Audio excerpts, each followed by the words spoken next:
Welcome to ട്രൈഡു. നമുക്ക് ഇന്നത്തെ ഗോൾഡിന്റെ പ്രൈസ് മൂവ്മെന്റ് അനാലിസിസ് ഒന്ന് നോക്കാം. അതിനുവേണ്ടി വൺ ഡേ ചാർട്ടാണ് എടുത്തിരിക്കുന്നത്. വൺ ഡേ ചാർട്ടിൽ നോക്കിയാൽ കാണാം, ഇന്നലെ നമ്മൾ പറഞ്ഞ പോലെ തന്നെ മാർക്കറ്റ് കൃത്യമായിട്ട് ഒരു FEGയിലേക്ക് ഇറങ്ങി വന്നിട്ടുണ്ട്. ആ ഒരു FEGയിൽ നിന്ന് സപ്പോർട്ട് എടുത്തിട്ടുണ്ട്. സപ്പോർട്ട് എടുത്തിട്ട് ഇന്ന് നോക്കിയാൽ കാണാം മാർക്കറ്റ് കുറച്ച് മുകളിലോട്ട് കയറി പോകുന്നുണ്ട്. അങ്ങനെയാണെങ്കിൽ പോവാൻ സാധ്യതയുള്ള ഒരു ലെവൽ എന്ന് പറയുന്നത് ഈ ഒരു ഏരിയ ആണ്. അതിന്റെ ഏറെക്കുറെ അതിന്റെ അടുത്തേക്ക് അപ്രോച്ച് ചെയ്തിട്ടുണ്ട്. കുറച്ചുകൂടി മുകളിലോട്ട് പോവുകയാണെങ്കിൽ ഇവിടേക്ക് വരെ എത്താം.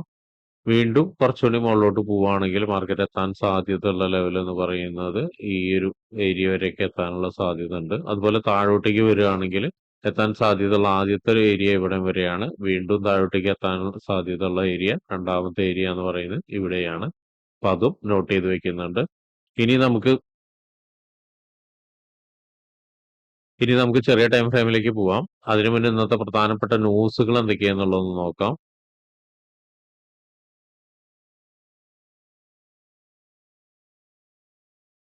ഇന്നത്തെ ന്യൂസ് വരുന്നത് ഇന്ത്യ സമയം 6 മണിക്കാണ് വരുന്നത്. വളരെ ഇമ്പോർട്ടന്റ് ആയ ന്യൂസ് ആണ് വരുന്നത്. 3 ന്യൂസാണ്, മൂന്നും ഒന്ന് തന്നെയാണ്. CPI ആണ് വരുന്നത്. വളരെ ഇമ്പോർട്ടന്റ് ആയ ന്യൂസ്, വളരെ സ്ട്രോങ് ആയിട്ടുള്ള മൊമെന്റം കിട്ടുന്നതാണ്. അപ്പോൾ മൂന്നിന്റെയും യൂഷ്വൽ ഇഫക്റ്റ് എന്ന് പറയുന്ന ഒന്ന് തന്നെയാണ്. അതിന്റെ ഓരോന്നിന്റെയും നമുക്ക് പ്രീവിയസും ഫോർകാസ്റ്റും നോക്കാം. ആദ്യം നമുക്ക് കോർ CPIയുടെ പ്രീവിയസ് എന്ന് പറയുന്ന 0.2%, ഫോർകാസ്റ്റ് 0.3% ആണ്. CPI മന്ത്ലിയുടെ പ്രീവിയസ് 0.3%, ഫോർകാസ്റ്റ് 0.2% ആണ്. അതുപോലെ CPI ഇയർലിയുടെ പ്രീവിയസ് 2.7%, ഫോർകാസ്റ്റ് 2.8% ആണ്. ശ്രദ്ധിക്കേണ്ട കാര്യം, ഇത് വളരെ സ്ട്രോങ് ആയിട്ടുള്ള ന്യൂസ് ആണ്. ഇതിന്റെ യൂഷ്വൽ ഇഫക്റ്റ് എന്ന് പറയുന്നത് നമുക്കൊന്ന് നോക്കാം.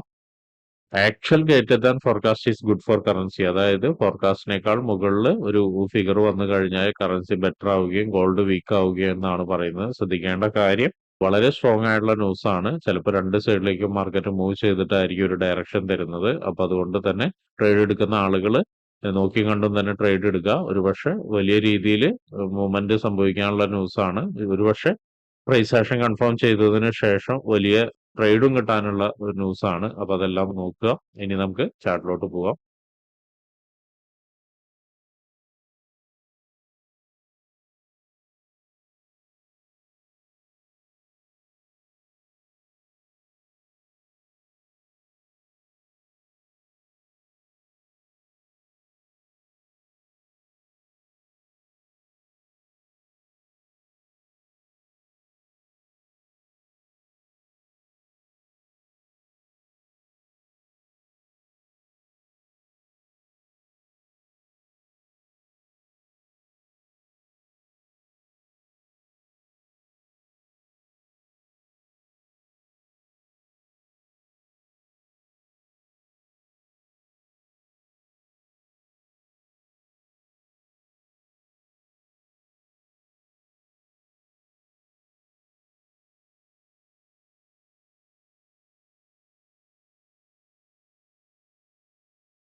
വൺ അവർ ചാർട്ടിലെ പ്രധാനപ്പെട്ട ഏരിയാസ് മാർക്ക് ചെയ്ത് വെച്ചിട്ടുണ്ട്. നമുക്ക് അതിന്റെയൊക്കെ പ്രൈസ് റേഞ്ചുകൾ നോക്കാം.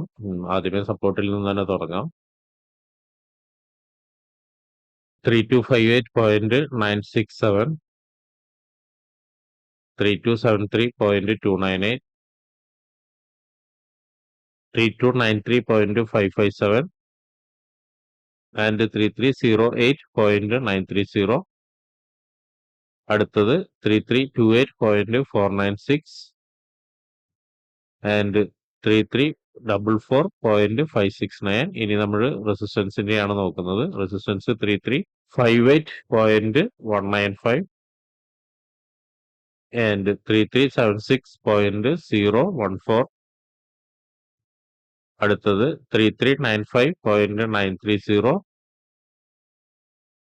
ആൻഡ് 3413.399. അടുത്തത് 3428.074.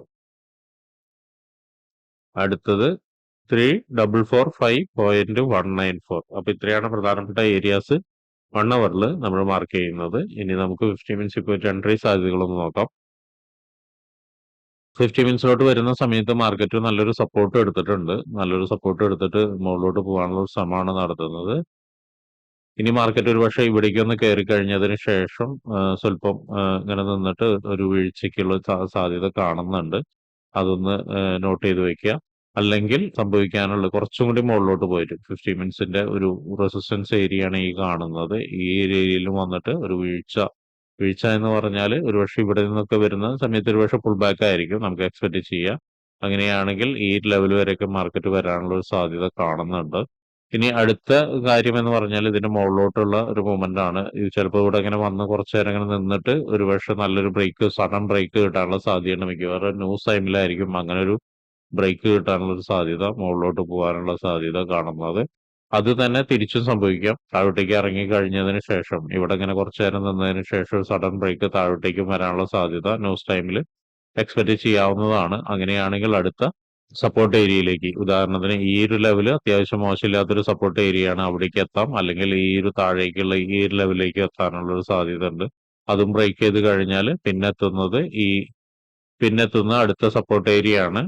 ഇവിടേക്കൊക്കെ എത്താനുള്ള സാധ്യത ഉണ്ട്. അതിന്റെ ഇടയിലൊക്കെ ശ്രദ്ധിക്കേണ്ട കാര്യം എന്ന് വെച്ചാൽ 15 മിനിറ്റ്സിന്റെ ഒക്കെ ചെറിയ ചെറിയ റെസിസ്റ്റൻസുകളുണ്ട്. അവിടെയൊക്കെ വരുന്ന സമയത്ത് റെസിസ്റ്റൻസ് സപ്പോർട്ടുകളുണ്ട്.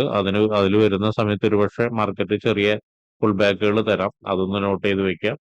അപ്പൊ ഇത്രയാണ് ഇന്നത്തെ ഗോൾഡിലുള്ള പ്രൈസ് മൂവ്മെന്റ് അനാലിസിസ്. ശ്രദ്ധിക്കേണ്ട കാര്യം എന്താണെന്ന് വെച്ചിട്ടുണ്ടെങ്കിൽ മാർക്ക് ചെയ്ത ഏരിയാസിലൊക്കെ വരുന്ന സമയത്ത് ചെറിയ ടൈം ഫ്രെയിമിലൊക്കെ വന്നതിന് ശേഷം കൺഫർമേഷൻ കിട്ടുകയാണെങ്കിൽ ചെറിയ ചെറിയ ട്രേഡുകൾ എടുക്കാൻ ശ്രദ്ധിക്കുക, അല്ലെങ്കിൽ എടുക്കാവുന്നതാണ്. അതുപോലെ തന്നെ ന്യൂസ് ടൈമായി വരുന്ന സമയത്ത് നല്ല സ്ട്രോങ് ആയിട്ടുള്ള ഏരിയാസ് മാർക്ക് ചെയ്ത് വെച്ച് അവിടെ നിന്ന് കിട്ടുന്ന റിയാക്ഷനും റിജക്ഷനും ഒക്കെ ബേസ് ചെയ്തിട്ട് പ്രൈസ് ആക്ഷൻ കൺഫേം ചെയ്തതിന് ശേഷം മാത്രം ട്രേഡ് എടുക്കാൻ ശ്രമിക്കുക.